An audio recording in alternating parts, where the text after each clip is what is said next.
¿Qué tal? Buenas noches, bienvenidos a la presentación del libro de Elina Manamud, Hilandera de Historias, Evocaciones del Pasado, Ironías del Presente, una novedad que apareció por el sello Coligüe. Estoy justamente hablando de parte de la editorial. Estamos muy contentos por esta salida de un material que recopila artículos que Elina fue publicando en diferentes medios, todo con un espíritu, bueno, verán cuando abran las páginas de este libro, de recorrer, me parece a mí, intereses que han atravesado la vida de Elina, que van desde la pregunta por Latinoamérica hasta cuestiones que tienen que ver con el mundo judío en sus más diversos aspectos, e inclusive también atravesado por guiños biográficos de los cuales yo, por lo menos como lector, me he sentido fuertemente interpelado porque me ha gustado mucho la manera en la cual cuenta detalles de su propia vida. El libro tiene, además de estar muy bien escrito, cuenta con ilustraciones de Miguel Reb, quien gentilmente hizo una serie de dibujos que son exclusivos para este material, con quien estamos obviamente profundamente agradecidos. Además de quien suscribe, mi nombre es Fernando Bogado, que estuve un poco detrás de la cuestión de seguir el libro, hablando con Elina en diferentes oportunidades. Acompañan también a Elina, la autora, Alejandra Gil Carbó, abogada, quien va a comenzar en breve a decir lo que ha preparado, y Jorge Elbaum, sociólogo docente, quien también va a seguir a la saga de toda esta serie de presentadores. De mi lado, le agradezco a Elina de haber confiado en la editorial y estamos muy contentos de este hermoso libro que ha quedado con una tapa muy linda. Debo decir que los dibujos de Rep lo engalanan muy bien y que, bueno, enhorabuena por la salida de un nuevo material. Con ustedes, la doctora Alejandra Gil Carbó como primera presentadora.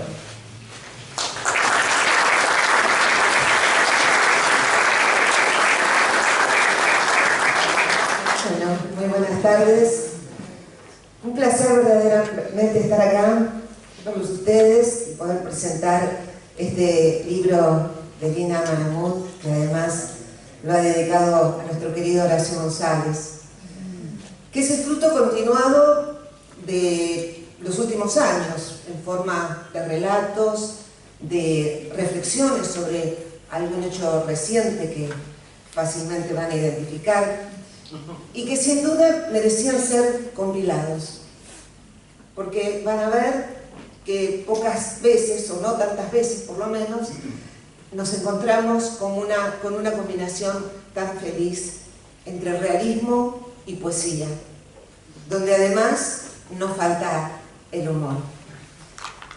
Este libro se divide en dos partes y con Elbaum nos dividimos los temas, así no elegíamos los mismos, así que yo me voy a referir a la primera parte, donde se habla de cosas que sucedieron aquí.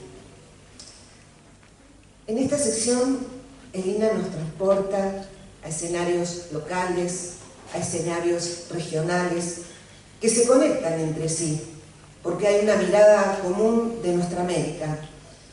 Una mirada que es la historia no escrita en nuestros textos de historia oficial. Todos tuvimos alguna vez que estudiar esa lista de conquistadores, que es Francisco Pizarro, que es Juan de Garay, que Álvaro de Cabeza de Vaca, y algunos libertadores escogidos, autorizados, incluso tal vez acomodado su perfil. Y luego nos trae la historia de los héroes silenciados, de los héroes silenciosos, de ayer y de hoy. Rescata las tradiciones de los pueblos, y no solo porque estudió esos temas, sino por su experiencia propia, directa, que supo recoger en viajes iniciáticos o en sus años de exilio. Son relatos que reviven las modernidades múltiples, como le gusta llamarlas a Fortunato Malimachi, que son todas esas multitud de formaciones culturales y sociales que vinieron a ser neutralizadas, suprimidas por el proyecto colonial de modernización. y que además fue el programa adoptado por los sectores de las élites locales, que además trasvasaron ese concepto de jerarquías colonial a la estructura social postcolonial. En muchas ocasiones este libro nos lleva a esos actores sociales, políticos o intelectuales que tuvieron la tarea de conformar, de enfrentar a ese proyecto, de volver a reconstruir esa multiplicidad de programas culturales locales en contraste con esas dominaciones económicas de género, patriarcales, culturales, adoptadas por las burguesías locales, y sus patrones de acumulación asociados al capital, antes agrario e industrial, últimamente transnacional y financiero global. Esta mirada de Lina está presente a lo largo de toda su obra, pero sus relatos no se limitan a nuestra América. Vamos a encontrar historias de otros puntos del sur global, muchos de los cuales se nutrieron de su experiencia como profesora de español a migrantes de distintos puntos del planeta. De Libia, de Ghana, de Senegal, de Guinea, de Sierra Leona, de Costa de Marfil, de Malí, de Zimbabue. En la docencia, al menos los que disfrutamos de ella, hay un intercambio. Uno da y recibe, uno aprende del alumnado. Y Lina buscó y tuvo la oportunidad de aprender de esa cercanía, de esas miradas que hablan más que 1000 palabras, de esas voces que aún en un español defectuoso le transmitieron sus vivencias, sus epistemologías. Veamos qué nos cuenta la autora. Modu se coló por la rendija en un contenedor vacío que tenía un agujero en el techo por el que recibía luz, un poco de sol y agua de lluvia. Así llegó después de 3 meses a Brasil. Pensaba que iba a Francia, Anduvo hambreado por las calles hasta que se atrevió a interpelar a un señor porque el color de su piel le daba un poco de confianza, y así se enteró en qué país estaba. Otros muchos se esconden en el hueco de la hélice de los grandes buques y viajan tiesos, agarrados como pueden para que el movimiento del barco no los haga caer al agua, y rogando que no se desate una tormenta, porque entonces una ola desquiciada puede entrar a buscarlos y arrastrarlos irremisiblemente a la muerte. Los hermanos Green habían venido de Ghana, pero eran originarios de Liberia. Cuando le pregunté, dice Lina, al más chico de los 3, qué recordaba de su viaje, pensó un rato y finalmente soltó el miedo de se cayó. Por eso, uno de los grandes méritos de estas historias enhebradas por Lina es que logra imprimirles una autenticidad impactante, porque estuvo ahí o porque conoció a sus protagonistas, y si no estuvo, hace el esfuerzo de ponerse en la piel de los otros, y nos invita a hacerlo. Escúchenla a ella cuando nos cuenta un hecho del pasado reciente, cuando se intentó expandir la frontera extractiva en Brasil durante la presidencia de Bolsonaro. Me dolían las retinas al mirar aquellas quemazones en las noticias de Brasil. Veía las columnas de fuego implacables que se meneaban, casi perversas, azotando el bosque amazónico en miles de focos y exhalando ese humo pastoso. Quise pensarme indio toromona y sentir, desde una esencia de selva milenaria, el calor de la tierra que crepita y el estruendo de los 2 tractores unidos por una cadena tirante que avanzaban arrasando el hábitat de mi gente. Pero no pude. Tendría que estar constituida por su sustancia para entenderlo desde sus ojos. me queda mirar desde mi televisor y derivar sin rumbo fijo por los relatos de los sertanistas que vieron de cerca al indio, claro que siempre desde este lado de la soberbia civilizatoria. Y si usted se pregunta qué es un sertanista, qué es un certao, y ella lo explica de una manera maravillosa. Elina nos hace viajar en tiempo y espacio, pero sin perder nunca la actualidad de la mirada, porque es un pasado que conforma el presente. En Brasil, en Chile, en México, en Puerto Rico, en Perú, donde supo captar con un poder de observación exquisito los detalles, las expresiones, los hábitos, que nos muestran una pintura viva de los olvidados del sur global. Toque de queda es un relato que se inicia donde Lina nos cuenta una estadía suya en Perú. Y empieza así: toque de quena, con N. Toque de quena lo llamaban las clases blancas de Lima, que raramente dejaban escapar la oportunidad de inventar algún comentario irónico o desatento hacia la patria india. Y ahí está Lina para contarnos cómo se vive ese escenario, donde un general Bermúdez vino a poner fin a las medidas de Velasco de Alvarado, otro militar, pero que se le había ocurrido invertir en la educación, estatizar los servicios económicos de interés general e iniciar una reforma agraria. Entonces, ¿qué fue lo que hizo Bermúdez? Y privatizó, devaluó, flexibilizó, trajo plata con deuda y reprimió a los trabajadores. En todas las tierras, historia de siempre. Y Elina estaba ahí, pero esta vez en la casa de una familia más o menos acomodada. Y nos cuenta cómo lo vivía esa gente. Más o menos acomodada, ¿no? Era piloto de una línea aérea, el marido. Sí, más o menos. Bueno, el lector hace su propia historia cada vez que lo lee, así que ya después dirá. Su amiga la llama, me imagino, y le dice: oye, ¿te vienes con Héctor a la casa a pasar el toque? ¿Que cómo? ¿A qué horas? Dice ella. Que cuando quieran. Que podemos pasar nomás a saludar.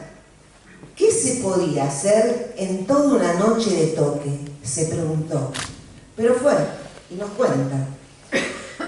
Una morena coquetona entró garbosa, como una reina de belleza, y se acurrucó en el diván al lado de Héctor, que era tu marido, ¿verdad? ¿O es? Ah, es, perdón. No me lo presentaste, no me lo presentaste. Ahí atrás. Tengo miedo que me lo saquen. Yo pensé que me había ido. ¿Qué sé yo? No son para toda la vida, así que... no pensamos. Bueno, el humor, la poesía, la tragedia, la historia no escrita se encuentran en un relato delicioso a lo largo del libro. Y siempre la reflexión desde este presente de la autora, que dice: pienso cuántos años hará que en la Europa occidental no había un toque de queda, como el que las dirigencias se están viendo obligadas a imponer. Pero Lina siempre te rescata, después de algún balde de agua fría, te sana, y esa es otra de las características de este libro. Animalito de Dios es el último cuento que elegí porque me sirve para explicar esta otra cualidad de los relatos compilados que yo llamaría el cuidado amoroso por el lector. Y empieza así. Es la noche de San Juan, hace unos 100 años. Desde el barranco que orillea el río, en algún rincón de la selva paraguaya, una nena alemana mira cómo los camalotes se hamacan corriente abajo, protegiendo un corazón de fuego que la tradición enciende para celebrar al santo. Por entre las fogatas que parecen caminar sobre el agua, navegan silenciosos los vagabundos del río, los gitanos del agua, en sus cachiveos excavados a lo largo del tronco de un palo borracho. Son los carpinchos, agrego yo. Y el relato sigue y transita del pasado al presente, en el cual los carpinchos se transforman en un enemigo destructor de jardines en los countries cercanos a Delta, de esta ciudad, desatando una nueva clase de ira exterminadora. Los relatos de Elina nunca son lineales, eso también, y están llenos de personajes o de escenas secundarias que los hermosean, como esta, que además nos ayuda a conocerla. Yo misma he visto en la península báltica de Meringa, al norte de Kaliningrado, cómo los jabalíes irrumpen de noche en los jardines, rebuscando sus trufas, y los amanecen llenos de agujeros y terrones revoltijados. Mientras que mis parientes campesinos de Lituania se estremecen desde la ventana de doble vidrio cuando los lobos se meten en su granja, asusados por el ruido de sus tripas hambrientas, a tal punto que la Unión Europea ha debido asignar un subsidio a los granjeros para compensarle las vacas y las ovejas que les espachurran. Desde allí el relato nos lleva de lo particular a lo general. Elina nos trae este concepto del antropoceno, que fue ideado por un premio Nobel de Química, Paul Crutzen, para identificar una época geológica, la actual, caracterizada por el impacto que ejerce el ser humano sobre la Tierra. La Organización de las Naciones Unidas jerarquizó este concepto y lo puso en la agenda pública global de los foros internacionales a través del Programa de las Naciones Unidas para el Desarrollo Humano y el Antropoceno, que se estudia en todos los foros académicos y sociales. Y ahí nos invita una vez más, porque hay varias de estas invitaciones, a no comprar discursos sesgados, hegemónicos. En sus palabras, nos invita a abstraernos de la credulidad ramplona que podría llevarnos a aceptar la idea de antropoceno. Para eso, recuerda al historiador Jason Moore, catedrático de una universidad de Nueva York, que propone un cambio en ese concepto por el de capitaloceno. Más amplio, más realista, que no divide en opuestos lo que no está dividido, persona humana y naturaleza, sino como un todo, como un ecosistema que identifica la era límite del gran capital como tragalotodo extractivista, en palabras de la autora. Y nos dice que los movimientos sociales y políticos de base son los llamados a enfrentar al capital para reconformar el intricado y abarcador tejido de la vida, no una sociedad y una naturaleza, sino una sola ecología mundo, compuesta también por los campesinos, los indígenas, los proletarios y los semiproletarizados, los migrantes, los expulsados, los discriminados y los carpinchos. Y en ese instante duro que te remite a la más cruda realidad actual, Elina te rescata. Con cuidado amoroso, te sana con su lenguaje, con una poesía que te invita a abrazar, que te invita a la acción reparadora, para que no te sumerjas o no te pierdas en el lado lúgubre de la vida. ¿Cómo lo hace en esta ocasión? Ella termina volviendo a sus carpinchos. Y con este párrafo, que me parece de una belleza singular, los dejo para que lo disfruten. Pero antes quiero aclarar algo, porque tuve que buscar el diccionario cuando lo leí, porque ella hablaba de verijas y yo lo tenía como una corte de vaca, y bueno, se refiere según el concepto que cada uno hace su historia cuando lee, ya no sé, pero se refiere, según esta lectora, a las partes del cuerpo llamadas pudendas. Pero esto no tiene que ver con el carpincho, pero ahora lo van a entender. Volvamos a estos animalitos de Dios, y así termina este relato. Enmarcados en su estética peluda de tonalidades sainas, su tecnología cuasi anfibia, su moral flemática, su gastronomía vegana, sus tradiciones de humedal y su compleja historia entretejida por el río, el constante peligro de su tribu acechada por los cazadores, el valor de uso de su carne magra, el valor de cambio de su piel tan preciada, el calvario de la migración transfronteriza y su actual regreso para la recuperación del territorio ancestral. Los compañeros carpinchos pisan decididos, con su patita membranosa, la tierra y el agua de una de las verijas del capital, el negocio inmobiliario.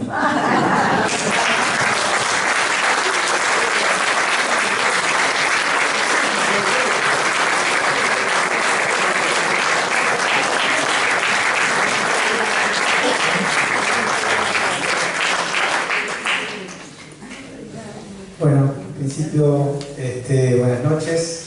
Gracias, Elina, por la invitación. Algunas cosas que decía Alejandra, unas palabras claves presentes en la lectura del texto, tienen que ver con ejes que indudablemente atraviesan los distintos relatos, y tienen que ver con una mirada, una recuperación de lo humano en términos de una dimensión de vínculo con la realidad, ¿no? Y que últimamente, obviamente, muchos reivindicamos o nombramos con la amabilidad, con el encuentro, con la ternura, con la posibilidad de salirnos de esa lógica brutal que supone la soberbia, la imposición, la explotación, etc. Y entonces, en principio, que nombraba a la autora Elina, creo que ella, desde los años que la conozco, es una expresión vital de eso que nombra en sus textos, y que está presente también en la dedicatoria del libro en relación a una persona que quise mucho, que todavía quiero, por supuesto, que está acá con nosotros, más allá de que sea un nombre de una sala, y que se llama Horacio González. No en términos autorreferenciales, pero recuerdo, yo terminaba la carrera de Sociología y quería hacer mi tesis de licenciatura sobre la poesía de Cortázar en la carrera de Sociología. Y por supuesto que todos me sacaban cagando, pero Horacio no solamente me recibió, sino que me encantó, y terminé la carrera con esa. En aquel momento se hacía una tesis de licenciatura con ese trabajo que todavía guardo con alegría, y el hecho de que este libro esté dedicado a Horacio, una de las personas más íntegras y brillantes de toda una generación, habla también de Elina, de ese vínculo que tuvo con Horacio, y que obviamente algunos de los que están acá como presentes en este momento, como Eduardo Josami, también vivieron y atravesaron, ¿no? Hace un ratito llegó Rep por ahí, está atrás, que ilustró de forma maravillosa este libro.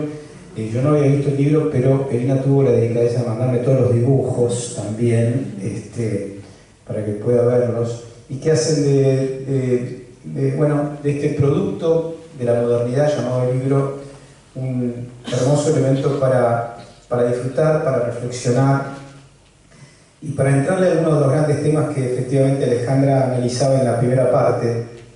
Yo me hice una pequeña ayuda de memoria de las distintas partes, una que abordó Alejandra, que tiene que ver con la Viyala, la forma en que los pueblos originarios remiten a este espacio de mundo al cual se está atacando en términos medioambientales y que es América Latina y el Caribe.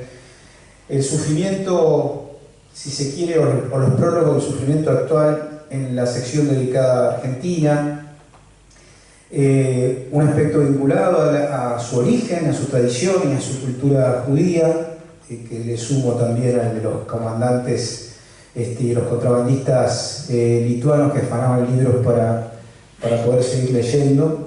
Y por último, unos textos vinculados a la pandemia.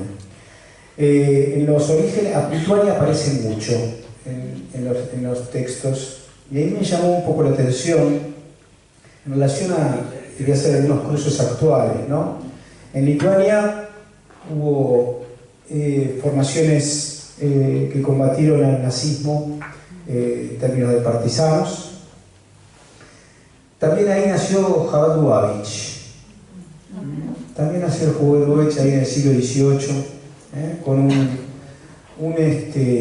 rabino, Salman de Liadi, que es interesante porque se opuso desde la de los sectores populares lituanos, judíos, a la tradición ortodoxa, considerando que no se llegaba a Dios leyendo la Torá solo, sino a través de la alegría y del amor.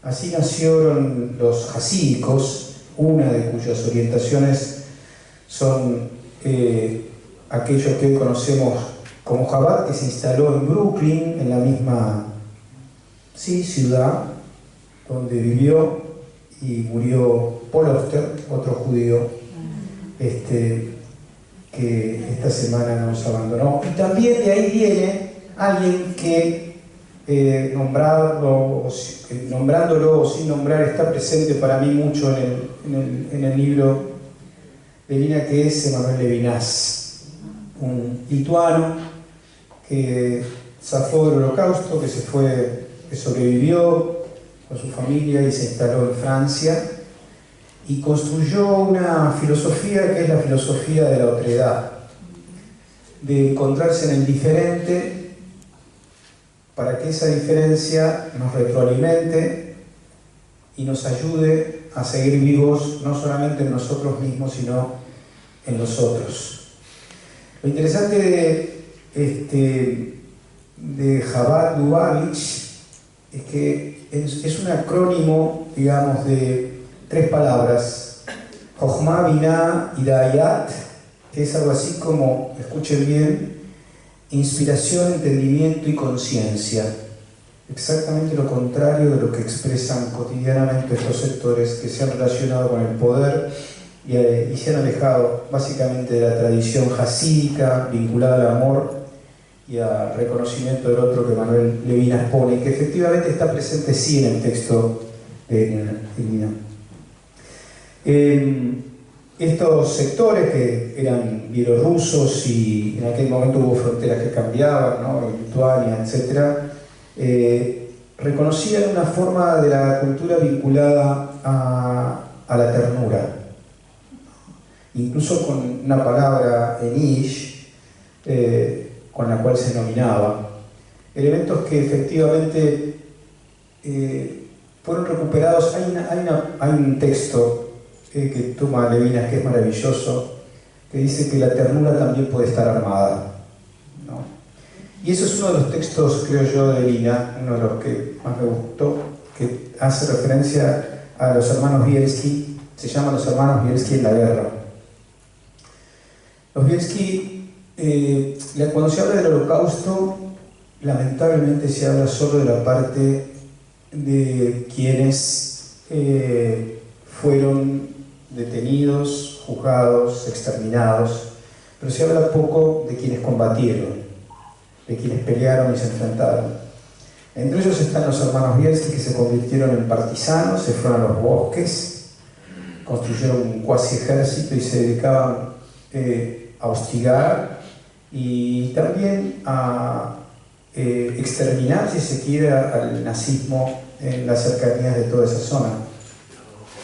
Y En el texto de Elina respecto a los Bielski, uno reflexiona, ¿no?, cuáles son las alternativas frente al mal supremo en sus distintas versiones, ¿no? Hay una que es llorar, y no está mal llorar. Hay otra que es pelear, hay otra que es vengar, y hay otra, creo que la más terrible de todas, que es vengarse en terceras personas, ¿no?, que es tratar de, en todo caso, de hipostasiar, si se quiere, el sujeto de la recuperación o de la venganza. Y quizá algo de lo que está presente en los hermanos Bielski nos haga pensar, sobre todo a muchos de nosotros como judíos, si hay algo de esa venganza en terceras personas que no está sucediendo hoy en Gaza. En los oídos del hambre, en Urbeniek, así titula el texto Elina, se habla de una experiencia en el lager, en los campos de exterminio.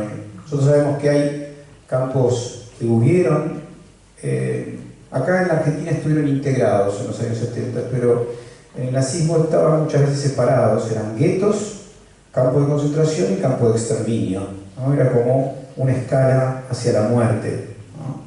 Acá, por ejemplo, en la ESMA, más o menos funcionaba conjuntamente,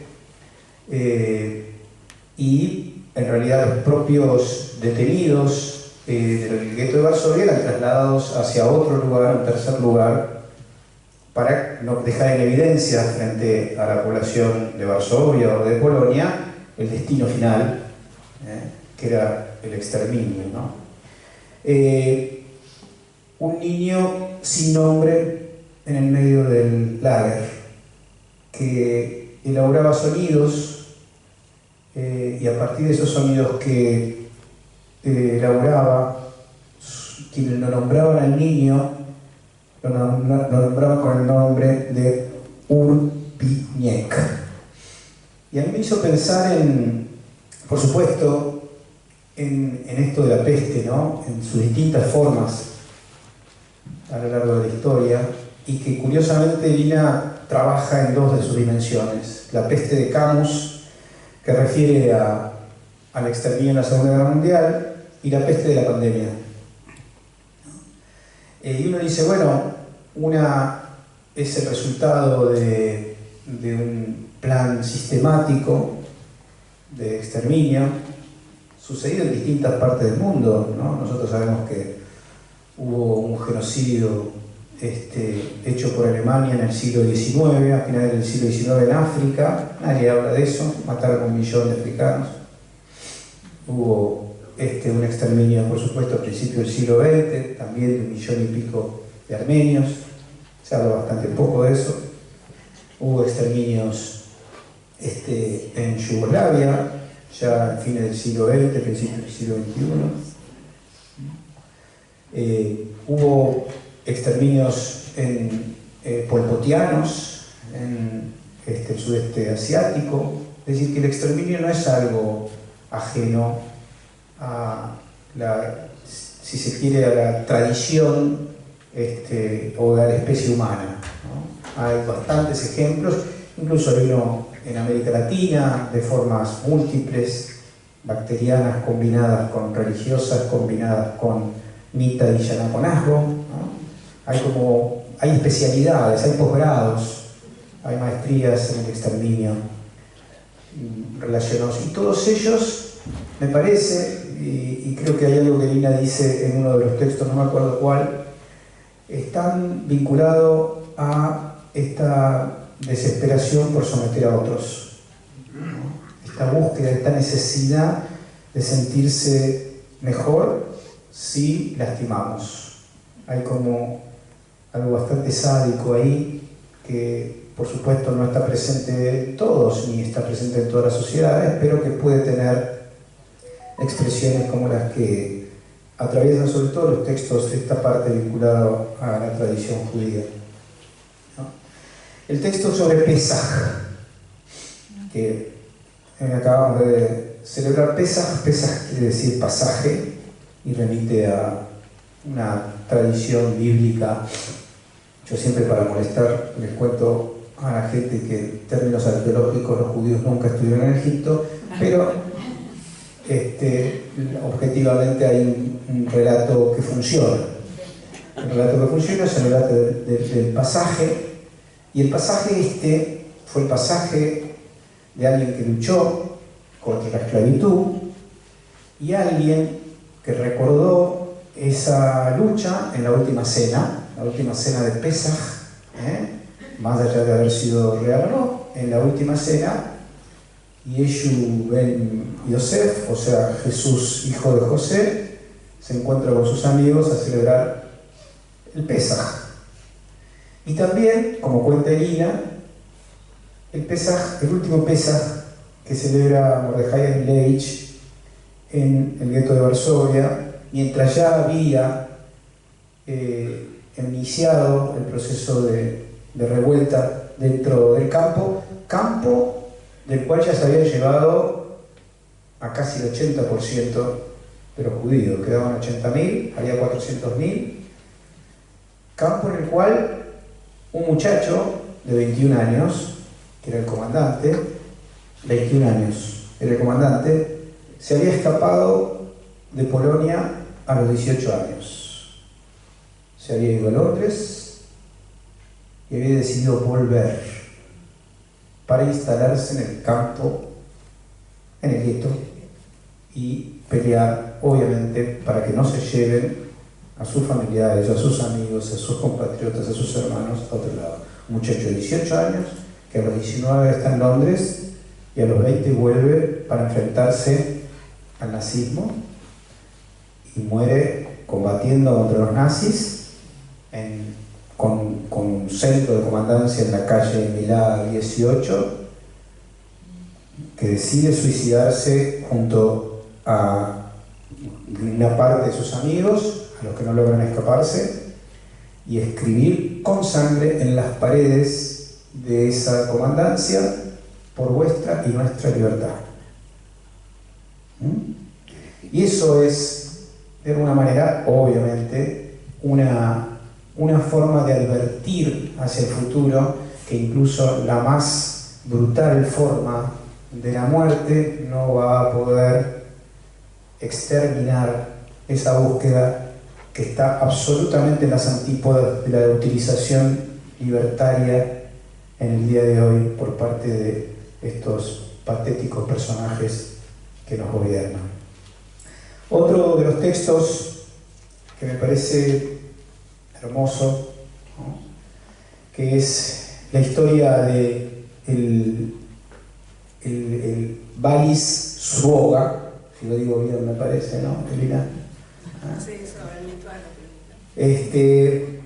Gente que peleó, que tuvo dignidad, incluso no siendo judía, y que se dispuso, como pasa en muchos momentos, a no aceptar la lógica del sometimiento de los otros, y que sin ser judío paga, pero que escribe en los 2-3 últimos años de su vida, hasta entre el 45 y el 47, un texto maravilloso al cual Elina hace referencia: El bosque de los dioses. Luego de considerárselo muerto en lo que se llamaban las marchas de la muerte, cuando los alemanes veían que llegaba el ejército rojo, se llevaban caminando, o a veces en camiones o en trenes, a quienes estaban prisioneros, para que obviamente no viesen lo que quedaba a los prisioneros. Muchos de ellos obviamente en estos caminos morían, en algunos casos hasta el 70-80% de los detenidos en estas marchas morían. A él lo dieron por muerto, lo salvó un agente y utilizó los últimos 2 años de su vida para dar testimonio, y resulta que un sobrino nieto de él fue conocido por Elina, ¿sí?, acá, y le contó esta historia, y es un relato hermosísimo. ¿Qué decir del límite de lo humano sobre la obra teatral de Charles Joulandot, debe decir seguramente en francés, y la peli que hace referencia a esto de Rodrigo Cortés? Pensaba, es muy difícil no pensar en cosas que nos atraviesan en el día a día, ¿no? Y la pregunta que viene de leer un texto como este es: ¿cuándo es el momento para decir que se debe desnaturalizar lo que está sucediendo? ¿Cuándo es el momento para decir, muchachos, nos declararon la guerra? ¿Cuándo es el momento? ¿Cuándo ya no es tarde? Nosotros ya sabemos, como dice el último párrafo del libro de la peste, que la peste siempre está refugiada en los cajones, en papeles viejos, en viejos odios, y eso puede renacer en cualquier momento, lo sabemos. Ahora, ¿cuándo pasamos solamente de saber a poder asumir de que esto, o sea, en qué momento, después del 33, de 1933, alguien se da cuenta, no, esto no tiene vuelta atrás, esto vienen a destrozarnos? ¿Cuándo es el momento? Es muy difícil esa pregunta, porque la respuesta, las dos posibles respuestas a eso es ahora, es mañana, todavía no tiene nada que ver, etc. Nos lleva, por supuesto, a posicionamientos, pero creo que por lo menos hacerse la pregunta nos ubica en ese lugar que Benjamin, que creo que está presente por ahí, aunque sin nombrarlo, nos habla del vínculo entre la resurrección y la revolución. Benjamin estaba tironeado por dos tradiciones. Por un lado, por una tradición mística y mesiánica, vinculada a Gershom Scholem, a un gran amigo de él, y por otro lado, al marxismo, ¿no? Y el marxismo era la apuesta por el futuro, la revolución. Pero él agregaba una parte que a mí me parece muy interesante y que está sin duda en los textos de Lina. No hay solo futuro, hay una recuperación necesaria del pasado, hay una resurrección, hay algo que tiene que resurgir, hay algo de lo bueno de nuestro pasado, humano, como especie, hay un Espartaco, hay una Rosa Luxemburgo, hay un Beethoven, hay un montón de cosas que tienen que resurgir para convertirnos nosotros en personas que puedan responder mejor a esa pregunta de cuándo es el momento para saber si nos declararon la guerra. Para ir terminando y no aburrir más, la verdad que los textos son hermosos y recomiendo mucho que lean el libro. Voy a terminar con uno, Submit, Kate Moll. Algunos que cantaron esto de chicos saben a qué hago referencia. Nunca digas que vas por el último camino. Remite también a esto último que dije, ¿no?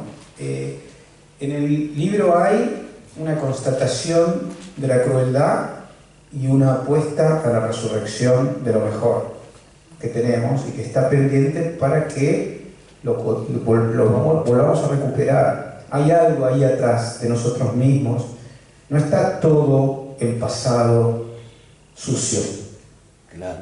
Hay algo atrás que nosotros somos tributarios de ello y es maravilloso, y que son las vidas de las personas que amamos, que son nuestras historias, que son los abrazos que dimos, que son las cosas que nos emocionaron, y que está presente, por supuesto, en los versos de Nunca digas que vas por el último camino.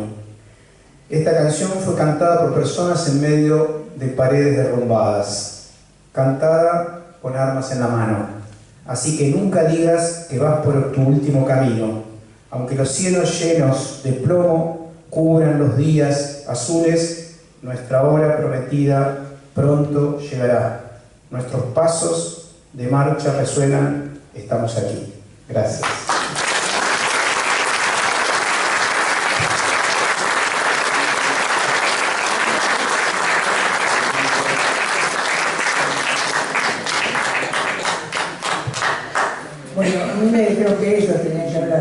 porque yo ya dije varias veces que tengo pánico escénico, que tiemblo todo.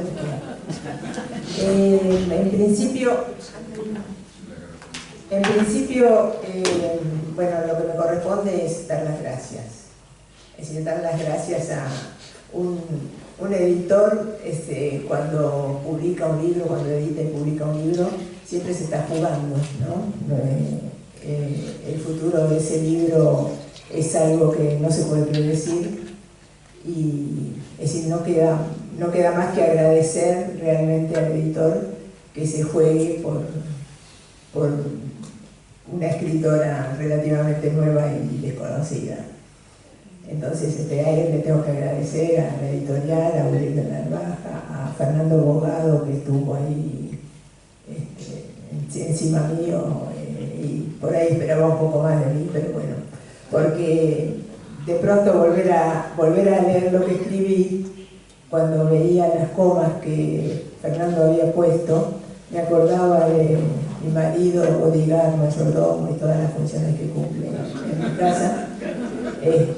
Cuando leía lo que yo escribía me decía, poné la coma, poné un punto y aparte, poné un punto y seguido, y realmente por ahí hay oraciones largas que requieren de las comas, y bueno, pero ya era tarde, Fernando puso algunas, pero ya no estábamos en situación de poner más.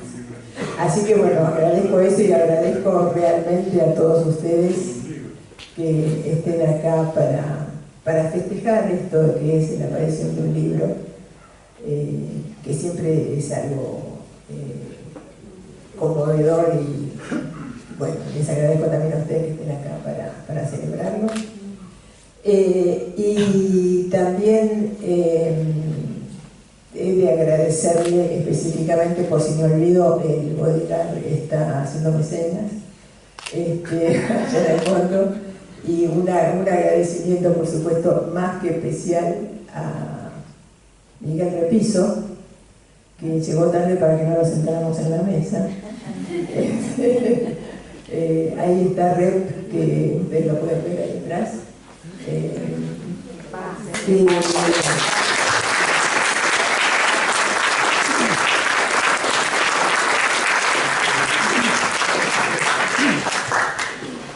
presionado por mi libro, aceptó regalarme un montón de dibujos de ilustraciones para ilustrar este libro, y realmente digamos una bondad, no hay manera realmente de recompensar y de agradecer. Todo lo que uno le agradezca es poco. Y bueno, otra cosa que tengo que agradecer es a la cofradía del Pollo al Curry, que ahora les voy a explicar, que hay unos cuantos acá de esa cofradía que me sonríen, porque el libro ya tenía un título que tenía que ver con una frase de Rep. Tenía ya ese título, yo ya estaba segura que ese iba a ser el título, pero después empezaron las dudas en la editorial de si la frase tenía que ver con situaciones específicas de su programa, de radio, qué sé yo. Bueno, entonces en un momento dijimos, hay que buscar otro título. Ya era así, ¿no? Usábamos la zanja y te salía el libro, así que en el momento del salto había que buscar otro título. Entonces yo, un poco desesperada, empecé todos los grupos de chat que tengo, de llamamiento a argentinos judíos, de participación popular, de los amigos de carta abierta, ofrezco, dije, un pollo al curry servido en plato de porcelana de Limoges que heredé de mi abuela, al que me proponga un título. Y todos, la verdad que también es algo que tengo que agradecer, inmediatamente empezó el teléfono hervía, chum, chum, chum, chum, chum, todos con sus ideas, y realmente el nuevo título tengo que decir que salió de esa cofradía, porque hubo uno que hablaba de las evocaciones, otro que hablaba de la hilandera, otro que hablaba de qué sé yo. Bueno, así se fue armando y así se armó el nuevo título del libro. Bueno, más allá de eso, estoy como asombrada por las cosas que escuché. Yo no tenía idea de que había escrito todas esas cosas que Jorge y Alejandra dicen. Entonces estoy un poco reubicándome. Entonces pregunto, me pregunto que es decir, ¿por qué escribo? ¿Por qué he escrito todas estas notas que están publicadas en este libro? ¿Qué es lo que intento? Porque podría no hacerlo, podría dedicarme a tocar el piano o a cocinar. Pero por ahí entiendo que yo, en la mayoría de las cosas que escribí, es probable que un poco esa resurrección del pasado, por ahí en los judíos esa resurrección del pasado es algo que está bastante más esencializado o que forma más parte de nuestra esencia. Creo realmente que es decir, el estar recuperando para recrear para el futuro, yo creo que es algo que puede ser que de alguna manera nos caracterice. En algún momento, yo cuando empecé a escribir estas contratapas que publicó en Página 12, empecé por una cuestión por ahí de recuperación de la identidad, que tenía que ver, además, no solo con la recuperación de la identidad, sino con otras cosas que invaden, es decir, por ahí a los judíos la Segunda Guerra nos invade como un barco que tiene que ver con todo el pasado de nuestros antepasados migrantes. La Segunda Guerra fue un hecho de la historia de la humanidad, yo creo que prácticamente único. No sé si ha habido una guerra tan cruel como fue la Segunda Guerra. Pero eso recoger todo eso por ahí lleva a que en realidad lo que a mí me interesa un poco hacer es avisar, advertir que esto, que hay cosas que han pasado hace 50 años, 40 años, 80 años. ¿Qué significan 40 años, 80 años en la historia de la humanidad? Es como si cierro los ojos, los vuelvo a abrir y es solamente un parpadeo en una historia de miles de años. Una de las cosas que me preocupan, por ejemplo, tiene que ver con... Hay una nota que yo he escrita ahí que es, bueno, por ahí algunas de las cosas que pasan actualmente en el país, yo las escuché o las leí que pasaron hace 80 años. Entonces, le puse, por ejemplo, de algunas cosas que escuchaba algunos de nuestros actuales gobernantes, me remitían a cosas que yo había visto en Mein Kampf, en mi lucha, en el libro de Adolfo Hitler. Entonces yo encontraba frases en internet, pero quería ver en el libro si realmente Adolfo Hitler había hecho esas cosas, que tenían mucho que ver con cosas que yo estaba escuchando. Y entonces pensaba, libros como Mi lucha, en realidad yo no sé si hay que prohibirlos.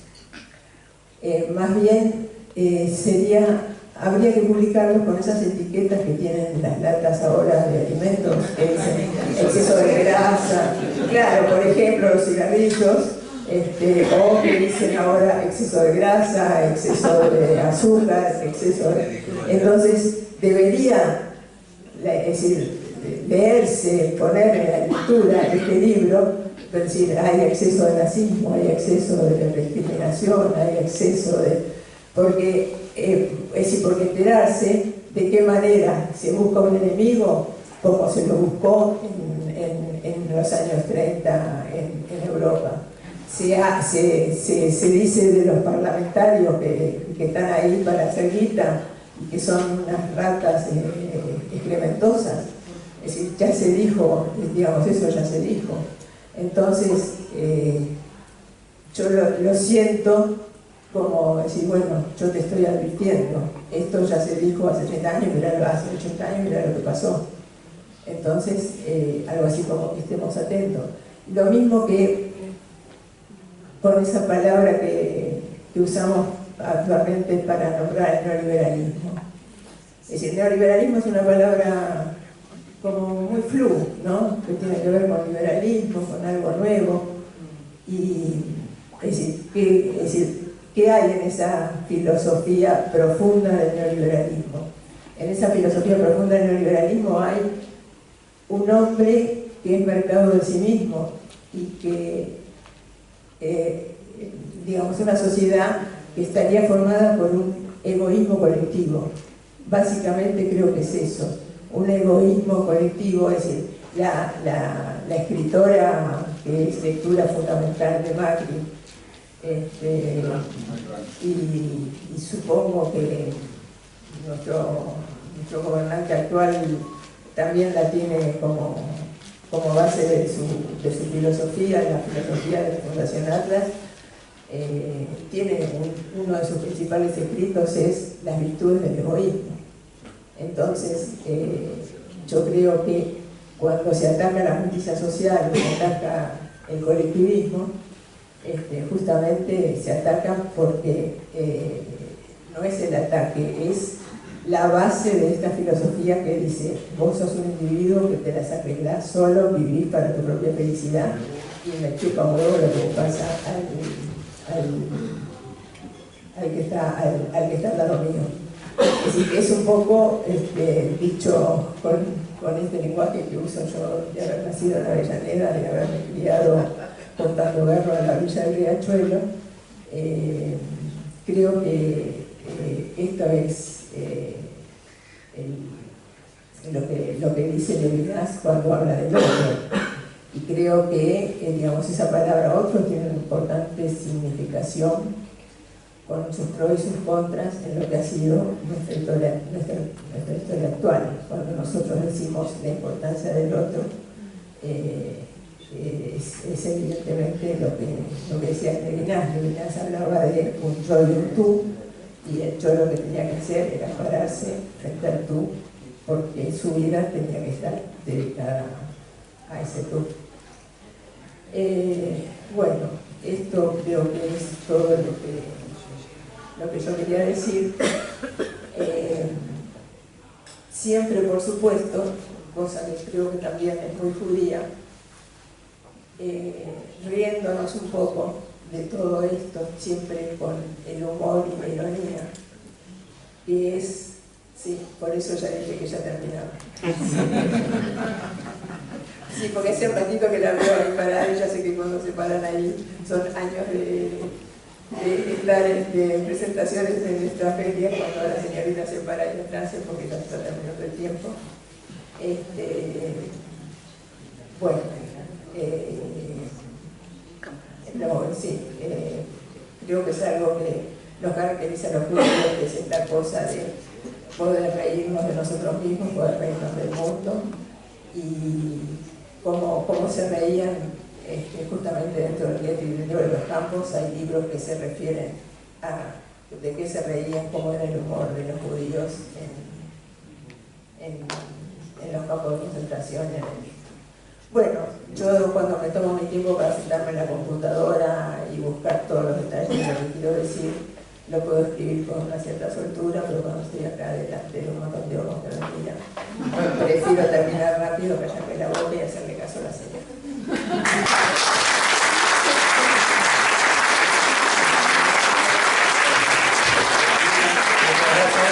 Muchas gracias por la presentación,